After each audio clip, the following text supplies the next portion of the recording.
ሰላም ሰላም ውድና የተከበራችሁ የብርሃን ቱብ ተከታታዮች እንዴት ናችሁ? ደህና ናችሁ ወይ?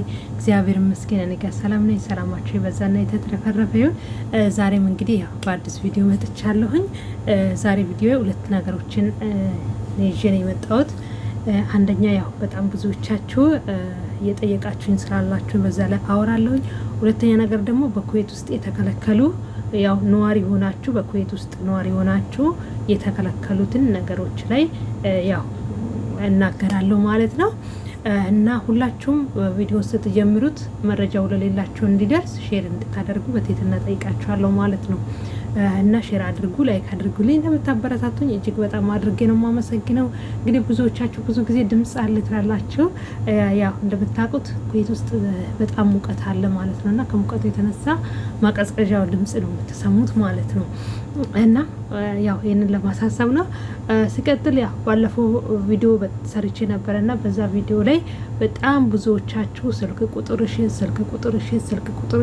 በውስጥ ማውራት እንፈልጋለን ያላችሁ በጣም ብዙ ሰዎች አላችሁ ማለት ነው። እና አንዳንዶቻችሁ በጣም ብዙ መምጣት የሚፈልጉ ሰዎች አሉ። ስልክ ቁጥርሽን ላኪ የምትሉኝ ፕሊዝ ስልክ ቁጥር ከዚህ በፊትም እርግጥ አስቀምጬ ነበረ ማለት ነው። ችግር የለም። ስልክ እኔ በውስጥ መስመር ብትመጡ እዚህ ጋር ከማውራ ውጪ አላወራው። እዚህ ጋር ማውራችሁ ነው ደግሜ የማውራችሁ ማለት ነው። እና ስለዚህ ይህንኑ መረጃ በደንብ ጥንቅቅ አድርጋችሁ ብትሰሙ መልካም ነው ብዬ አስባለሁ ማለት ነው።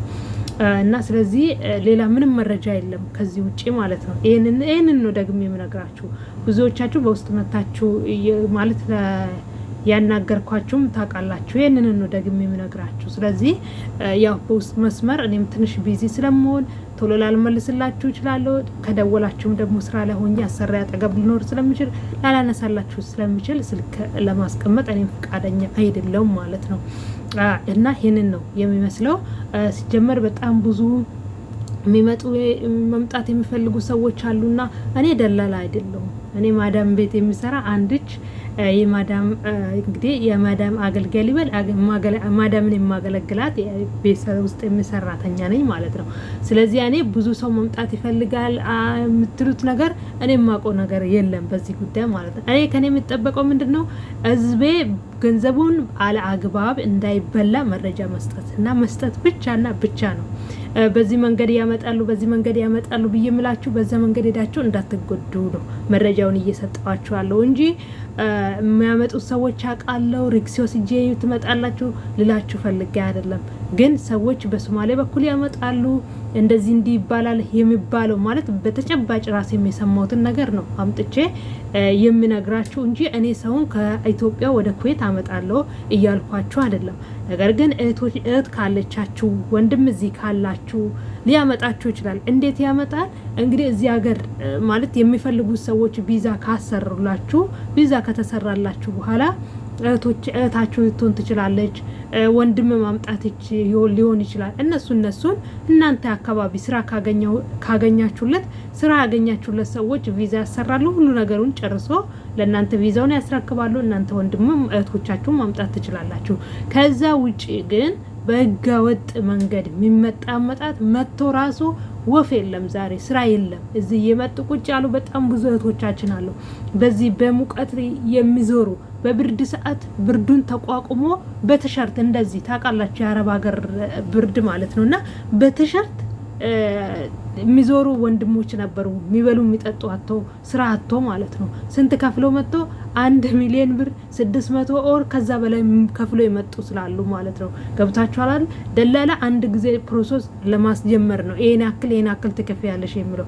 ከዛም በኋላ ግን ብር መቀበል ከጀመረ ለዚህ ያስፈልጋል እየተባላችሁ ገንዘባችሁን ተበልታችሁ ትጨርሳላችሁ። አይ አንዴ ወጪ አውጥቻለሁና እስከ መጨረሻ ልሂድበት እያላችሁ ገንዘባችሁን ምን ትላላችሁ? አላግባብ ወጪ ላይ ትወርቃላችሁ ማለት ነው። ስለዚህ እኔ የሚያመጣም ሰው አላውቅም፣ መጠየቅ ትችላላችሁ።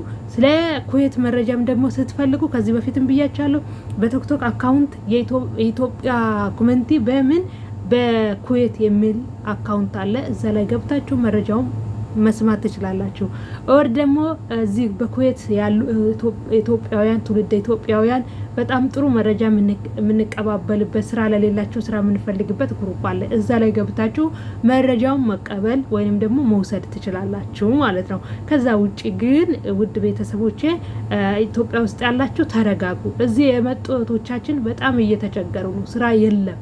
ምክንያቱም 600 ሺህ ብር 700 1 ነጥብ ምናምን እየከፈለ እየተመጣ እዚህ ስራ የለም።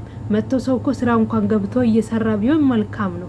ለ2 ወር ነው የሚመጡት፣ ወይም ቪዛቸው ለ2 ወር በኋላ ከፊል ካልተገኘላቸው ይቃጠላል። ከዛ ህገ ወጥ ይሆናሉ። ወዶ ሳይሆን ያው በግድ ስራ ስለሌላቸው ከፊል ስላልተገኘላቸው ምን ይሆናሉ? ህገ ወጥ ይሆናሉ ማለት ነው። ስለዚህ ይህንን ጠንቅቃችሁ እንድታውቁ እፈልጋለሁ ማለት ነው። እና ሌላው በኩዌት ውስጥ የተከለከለ በኩዌት ውስጥ ማንኛውም የትኛውም አገር ዜጋ በቲክቶክ ሊሆን ይችላል፣ በኢንስታግራም፣ በተለያዩ በፌስቡክ ሊሆን ይችላል፣ በየትኛውም አፕሊኬሽን እርዳታ ገንዘብ እንዳይሰበሰብ የኩዌት መንግስት ከልክለዋል፣ አቀባ አድርገዋል ማለት ነው። እና ይሄንን ልንገራችሁ ላሳውቃችሁ ለማታውቁ ብዬ ነው ወደዚህ ይዤላችሁ የመጣሁት ማለት ነው። ነገር ግን በጣም ችግር ያለባቸው ሰዎችስ እንዴት ይሆናሉ ብላችሁ ከጠየቃችሁ እንግዲህ እንዳሉት ከሆነ ከኤምባሲ የድጋፍ ወረቀት አምጥታችሁ ያው ብዙ ፕሮሰስ ያስኬዳል ማለት ነው ያንንም ለማድረግ። ነገር ግን የድጋፍ ወረቀት ተጽፎላችሁ ማለት ብሩ የሚሰበሰብበት በቂ የሆነ ማስረጃ ከተሰጣችሁ ወይንም ደግሞ ከፖሊስ ከተለያየ ቦታ ማለት ነው ከፖሊስ ሊሆን ይችላል፣ ከጤና ጣቢያ ከሆስፒታል ሊሆን ይችላል፣ ከተለያዩ ቦታ መረጃ ሰብስባችሁ በዛ መረጃ መሰረት ነው ፍቃድ የሚሰጠው እንጂ እንደዚሁ አሁን እንደሌላ ሀገር ብድግ ብላችሁ ኩዌት ውስጥ በቲክቶክ ላይ ተቀምጣችሁ ምንም አይነት የእርዳታ ብር እንዳሰበስቡ አደራችሁን ማለት ነው። አደራችሁን። እንግዲህ ያው ማንም ሰው ብሏል፣ ያው መንግስት ካለ አለ ነው አይደለ? ስለዚህ ብር መሰብሰብ ክልክል ነው። የትኛውም አፕሊኬሽን ላይ ቁጭ ተብሎ ያው መሰብሰብ አይቻልም ማለት ነው። የትኛውም የሕክምና ሊሆን ይችላል፣ የተቸገሩ ለተለያየ ነገር ለምታውሉት እርዳታ ብቻ እንዳይሰበሰብ ስለከለከለ በዚህ ጉዳይ ላይ ጥንቃቄ እንድታረጉ ሳታውቁ ያው እንትን እንዳትሉ። በጣም ብዙዎቻችሁ ሰምታችኋል ብዬ አስባለሁ። ያልሰማችሁ ካላችሁ ብዬ ነው መረጃውን ለእናንተ የምሰጣችሁ ያለሁት ማለት ነው። ስለዚህ ጥንቃቄ አድርጉ።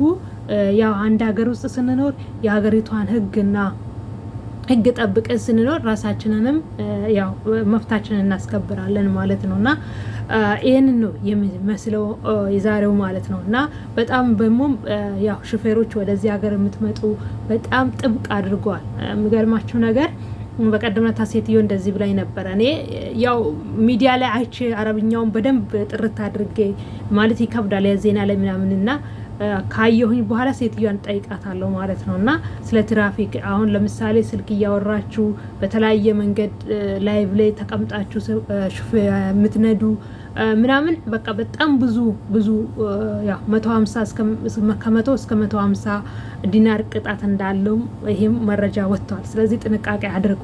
እንደውም ሴትዮ ምን ያለችው ማለት አንደኛ መኪናችን ስለተበላሸች ያኔ ከፊት ለፊት ነው የሚቀመጡና ከፊት ለፊት ቁጭ ካላልሽ ቀበቶ ሳታስሪ ቁጭ ብትይ $150 ነው 150 ዲናር ነው የምትቀጭ ያለችኝ ማለት ነውና እስከዚህ ደረጃ ደርሰዋል። እና ጥንቃቄ አድርጉ። መኪና ያው ታክሲ ስራ አገልግሎት ላይ የተሰማራችሁም ጥንቃቄ አድርጉ። ያው መብታችን ለማስከበር የእነሱንም ህጋቸውን ማክበር ስላለብን ማለት ነውና ብዙ አሁን ላይ እንደ ድሮ ማለት ያኚ አባባ እሳቸው በጣም ጥሩ ነበሩ። አሁን ላይ ግን የመጡት እንግዲህ ያው የአገሪቷ መንግስት በደንብ ጥብቅ አድርጓል ህጉን ማለት ነው። በነገራችን ላይ እሳቸው ከሞቱ በኋላ ነው ስራም አገሪቷ ላይ የጠፋ እንዴት እንደሆነ አላውቅምና ግን ያው ጥንቃቄ አድርጉ። በጣም ተጠንቀቁ። ደሞም አሁን ላይ ተፍቲሽም በጣም እንትን እያለ ነውና ጥንቃቄ አድርጉ።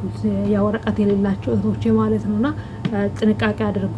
ቅድምኛ ስንመጣ ከትምህርት ቤት ልጆች ላመጣ እጄ ነበርና ዛሬ ስንት ቦታ በመሰራቸው ተፍቲሽ ያለው ማለት ነው። እና ደግሞ ያ ያለው እንዴት እንደሚያውቁ አላውቅም።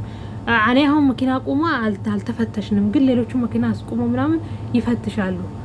እና አንድ ህንድ ይዟት ሄደዋል። ግን ምን አጥፍታ እንደሆነ አይዶና አላውቅም። ግን ከመኪና ውስጥ ነው አስወርዷት የወሰዳት። እና ጥንቃቄ አድርጉ በየቦታ አሁን ያው በዓል ሲደርስ ብዙ ጊዜ ግርግር አለ እና ጥንቃቄ አድርጉ፣ ወረቀት ከሌላችሁ ማለት ነው። እና ይህንን ነው ዛሬ የምላችሁ። ያለኝ መልእክት ይሄ ነው። ቀጣይ በሌላ ደግሞ እንገናኛለን። እስከዛ ድረስ በያላችሁበት እግዚአብሔር ይጠብቃችሁ። በስደት ያላችሁ እህቶቼ ሁላችሁም እግዚአብሔር አምላክ ይጠብቃችሁ። እግዚአብሔር ከወጣችሁበት ሀገራችሁ በሰላም ያስገባችሁ። መልካም ጊዜ ይሁንላችሁ።